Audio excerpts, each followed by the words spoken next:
എല്ലാവർക്കും ആയുർ ലീഫിൻ്റെ പുതിയൊരു വീഡിയോയിലേക്ക് സ്വാഗതം.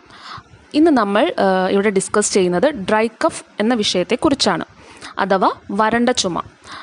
ഈ ഒരു കാലഘട്ടത്തിൽ മിക്ക ആൾക്കാരിലും, അതായത് ചെറിയ കുട്ടികളാവട്ടെ മുതിർന്ന ആൾക്കാരാവട്ടെ, എല്ലാവരിലും കാണുന്ന ഒരവസ്ഥയാണ് ഈ ഡ്രൈ കഫ് അഥവാ വരണ്ട ചുമ. അപ്പോൾ ചുമ എന്ന് വെച്ചൊരു രോഗലക്ഷണം തന്നെയാണ്.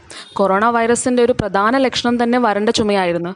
അപ്പം ഈ വീഡിയോയിലൂടെ ഡ്രൈ കഫ് എങ്ങനെയാണ് തിരിച്ചറിയുക എന്നതും മാത്രമല്ല, അതിനു വേണ്ടി ഒരു 10 പ്രിപ്പറേഷൻസ്, അതായത് നമുക്ക് വീട്ടിൽ തന്നെ എളുപ്പം ലഭിക്കാവുന്ന കുറച്ച് ഇൻഗ്രീഡിയൻസ് വെച്ച് തയ്യാറാക്കുന്ന പ്രിപ്പറേഷൻസും, പിന്നെ ഈ ഒരു ഡ്രൈ കഫിൻ്റെ സമയത്ത് നമ്മൾ എന്തൊക്കെ കാര്യങ്ങൾ ഫോളോ ചെയ്യണം, എന്തൊക്കെ റെജിമെൻറ്റ്സ് ഫോളോ ചെയ്യണം എന്നതുമാണ് ഈ വീഡിയോയിൽ ഉൾപ്പെടുത്തിയിരിക്കുന്നത്.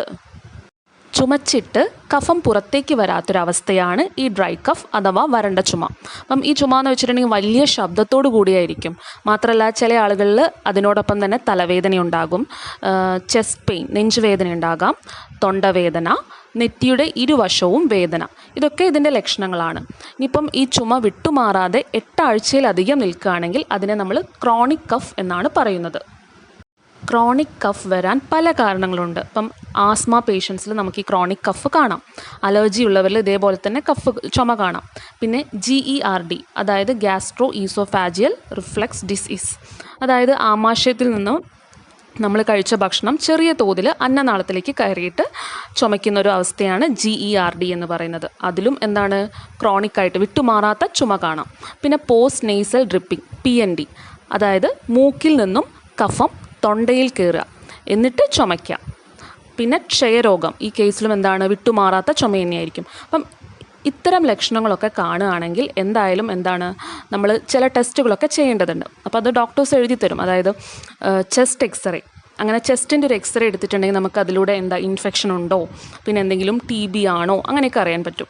പിന്നെ ശ്വസനശേഷി ടെസ്റ്റ് ചെയ്യാൻ വേണ്ടിയിട്ട് പൾമണറി ടെസ്റ്റ് ചെയ്യും. അപ്പോൾ അതിലൂടെ നമുക്ക് എന്താണ്, ആസ്മയുണ്ടോ, അതേപോലെ COPD ഉണ്ടോ, അതൊക്കെ അതിലൂടെ ഡിറ്റക്റ്റ് ചെയ്യാൻ പറ്റും. പിന്നെ അടുത്തത് സ്പൂട്ടം എക്സാമിനേഷൻ, അതായത് കഫം പരിശോധിക്കാം.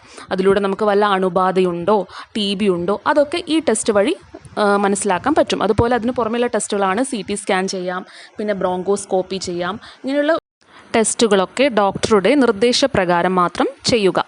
അടുത്തത് ഇതിൻ്റെ കുറച്ച് വാർണിംഗ് സൈൻസ് ആണ്. ഈ പറയുന്ന ലക്ഷണങ്ങളൊക്കെ ഉണ്ടെങ്കിൽ ഉറപ്പായിട്ടും എന്താണ്, നമ്മൾ അടുത്തുള്ളൊരു ഹോസ്പിറ്റലിൽ ചെന്ന് ഡോക്ടറെ കാണിക്കണം. അതായത് ചുമയ്ക്കുമ്പോൾ എന്താണ്, ബ്ലഡ് പുറത്തോട്ട് വരിക, മാത്രമല്ല വെയിറ്റ് കുറയാൻ തുടങ്ങുക, വെയിറ്റ് ലോസ്, പിന്നെ ഒരാഴ്ചയിലധികം പനി നീണ്ടു നിൽക്കുക. അപ്പം ഇമ്മീഡിയറ്റ് ആയിട്ട് നമ്മൾ ഹോസ്പിറ്റലിൽ എത്തുക, ഡോക്ടറെ കാണിക്കുക. ആയുർവേദത്തിൽ ഈ വരണ്ട ചുമയ്ക്ക് ഏറ്റവും ഒരു അഗ്രമായ ഔഷധ സസ്യമാണ് ആടലോടകം.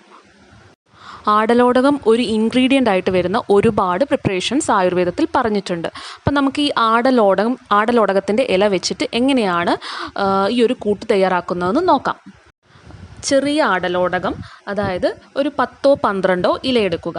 അതിൻ്റെ കൂടെ പനിക്കൂർക്ക, അതൊരു 3-4 ഇലയെടുക്കുക. അത് നല്ലവണ്ണം കഴുകിയതിന് ശേഷം വാഴയിലയിൽ നല്ല പോലെ വാട്ടിയിട്ട് അത് പിഴിഞ്ഞിട്ട് അതിൻ്റെ നീരെടുത്ത് വയ്ക്കുക. അപ്പം ആ നീരിലേക്ക് കുറച്ച് കൽക്കണ്ടി കൂടി ചേർത്തിട്ട് 3 ദിവസം 4 നേരമായിട്ട് കഴിക്കുന്നത് ഏറ്റവും നല്ലതാണ്. അടുത്ത പ്രിപ്പറേഷൻ, തുളസിയുടെ നീര് ഒരു 10 മില്ലി, അതായത് 2 ടീസ്പൂൺ എടുക്കുക. അതിലേക്ക് 1 ഗ്രാമ്പു നന്നായി പൊടിച്ചത് ചേർക്കുക. അതിലേക്ക് 2 ടീസ്പൂൺ തേൻ ചേർക്കുക. ഇത് മൂന്നും നന്നായി മിക്സ് ചെയ്തതിന് ശേഷം 4 നേരമായിട്ട് കഴിക്കാം. ഇനി അടുത്തത്, സൗണ്ടിലൊക്കെ വ്യത്യാസം വന്ന ആൾക്കാരുണ്ടാവും. അപ്പോൾ അവർക്കുള്ള പ്രിപ്പറേഷനാണിത്. അതായത് മഞ്ഞൾപ്പൊടി, അതൊരു 1/4 ടീസ്പൂൺ എടുക്കുക. അതിലേക്ക് 1 നുള്ള് കുരുമുളക് പൊടി ചേർക്കുക. പിന്നെ കുറച്ച് തേനും കൂടി ചേർത്ത് നന്നായി മിക്സ് ചെയ്യുക. അപ്പം അതൊരു ദിവസം 2 നേരമായിട്ട് കഴിക്കാം. അപ്പോൾ ഇത് കഴിച്ചിട്ടുണ്ടെങ്കിൽ എന്താണ്, നമ്മുടെ വോയിസൊക്കെ നന്നായിട്ട് ക്ലിയർ ആവും, സൗണ്ടിലൊക്കെ ചേഞ്ചസ് ഉണ്ടാകും. അടുത്ത പ്രിപ്പറേഷൻ, മഞ്ഞൾപ്പൊടി 1/4 ടീസ്പൂൺ എടുക്കുക. തേൻ അതിലേക്ക് കുറച്ച് ചേർക്കുക, നന്നായി മിക്സ് ചെയ്യുക. അപ്പം ഇതെന്ത് ചെയ്യുക, നാക്കിൽ വെച്ചിട്ട് അലിയിച്ച് കഴിക്കാം. അത് 2 നേരമായിട്ട് കഴിക്കാം, രാവിലെയും വൈകുന്നേരം. അപ്പം ചെറിയ കുട്ടികൾക്കൊക്കെ ആണെങ്കിൽ നമുക്ക് ഈ മഞ്ഞളുടെ അളവൊന്ന് കുറച്ചാൽ മതി. അതായത് 1/4 ടീസ്പൂൺ എന്നുള്ളത് അതിലും ഒരു 2-3 നുള്ളു മതി. അതൊരു 2 or 3 ഡേയ്സ് ചെയ്തിട്ടുണ്ടെങ്കിൽ കുട്ടികൾക്കുണ്ടാകുന്ന തൊണ്ടയിലെ ഇറിറ്റേഷൻസും അങ്ങനത്തെ കാര്യങ്ങളൊക്കെ മാറിക്കിട്ടും. അടുത്ത പ്രിപ്പറേഷൻ ചെസ്റ്റിൽ കഫം കെട്ടിക്കിടക്കുന്ന ഒരാളാണെങ്കിൽ അവർക്ക് കഴിക്കാവുന്നതാണിത്. അതായത് മഞ്ഞൾ 1/4 ടീസ്പൂൺ എടുക്കുക, മഞ്ഞൾപ്പൊടി 1/4 ടീസ്പൂൺ, അതിലേക്ക് 1/4 ടീസ്പൂൺ ഇന്ദുപ്പും കൂടി ചേർക്കുക. അത് 1 ഗ്ലാസ് ചൂടുവെള്ളത്തിൽ നന്നായിട്ട് മിക്സ് ചെയ്യുക. എന്നിട്ട് അത് കഴിക്കുകയാണ് വേണ്ടത്. ഇത് കഴിക്കുമ്പോൾ ശ്രദ്ധിക്കേണ്ട കാര്യം എന്താ വെച്ചിട്ടുണ്ടെങ്കിൽ, നമ്മൾ ഭക്ഷണം കഴിച്ചു കഴിഞ്ഞതിന് ശേഷം ഒരിക്കലും കഴിക്കരുത്, ഭക്ഷണത്തിൻ്റെ തൊട്ട് മുന്നേയും കഴിക്കരുത്. എന്തായാലും ഒരു മിനിമം 2 or 3 hour 2-3 മണിക്കൂർ ഭക്ഷണത്തിന് മുൻപേ തന്നെ കഴിക്കണം. കാരണം എന്താ വെച്ചാൽ ഈ കിടക്കുന്ന കഫം വായിലൂടെ മൂക്കിലൂടെയൊക്കെ ഛർദ്ദിച്ചും പുറത്തേക്കൊക്കെ വരാം. അപ്പം അതിന് ഭക്ഷണം കഴിച്ചു കഴിഞ്ഞിട്ടോ ഭക്ഷണത്തിന് തൊട്ട് മുന്നേ കഴിച്ചിട്ടുണ്ടെങ്കിൽ എന്താണ് എഫക്റ്റീവ് ആയിരിക്കില്ല. അപ്പോൾ ഒരു 2-3 മണിക്കൂർ ഭക്ഷണത്തിന് മുന്നേ വേണം കഴിക്കാൻ.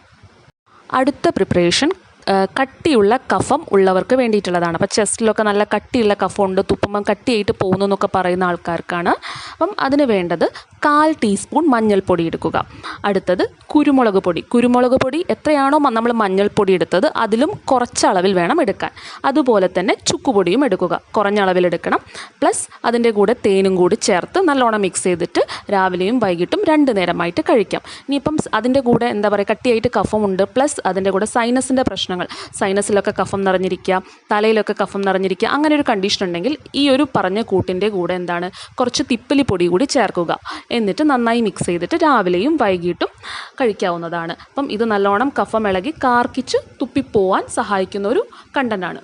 അടുത്തത് ഒരു അലർജിക് കണ്ടീഷനാണ്. അതായത് ഇപ്പോൾ തൊണ്ട ചൊറിച്ചിലുണ്ടാവുക, ചെവി നല്ലോണം ചൊറിയുക, പിന്നെ കണ്ണിന് നല്ല ചൊറിച്ചിലുണ്ട്, കണ്ണിന് നല്ല ചുവപ്പുണ്ട്, പിന്നെ മൂക്കിന്ന് നല്ലോണം വെള്ളം വരിക, പിന്നെ തുമ്മലുണ്ട്, പിന്നെ രാവിലെ നല്ല ജലദോഷം. അപ്പോൾ ഇങ്ങനെയുള്ള അലർജി കണ്ടീഷനിലാണെങ്കിൽ എന്താണ് ചെറുതേൻ എടുക്കുക. ചെറുതേൻ അതിൻ്റെ കൂടെ തന്നെ 1/4 ടീസ്പൂൺ മഞ്ഞൾപ്പൊടി ചേർക്കുക. അപ്പം ഇതെന്ത് ചെയ്യുക, നല്ലോണം മിക്സ് ചെയ്തതിന് ശേഷം രാവിലെ വെറും വയറ്റിൽ കഴിക്കുക. അടുത്തത് ഡ്രൈ കഫിനോടൊപ്പം തന്നെ സൗണ്ടിലും നല്ല ചേഞ്ചസ് വന്ന ഒരാളാണെങ്കിൽ അവർക്ക് വേണ്ട റെസിപ്പിയാണിത്. അതായത് ചുക്ക് പൊടിച്ചത് 4 നുള്ളെടുക്കുക, അതിലേക്ക് ജീരകം വറുത്തു പൊടിച്ചത് 5 നുള്ളെടുക്കുക, അതിലേക്ക് 1/4 ടീസ്പൂൺ മഞ്ഞൾപ്പൊടി കൂടി ചേർത്തിട്ട് അതിൻ്റെ കൂടെ തേനും കൂടി ചേർത്ത് നന്നായി മിക്സ് ചെയ്തിട്ട് കഴിക്കാവുന്നതാണ്.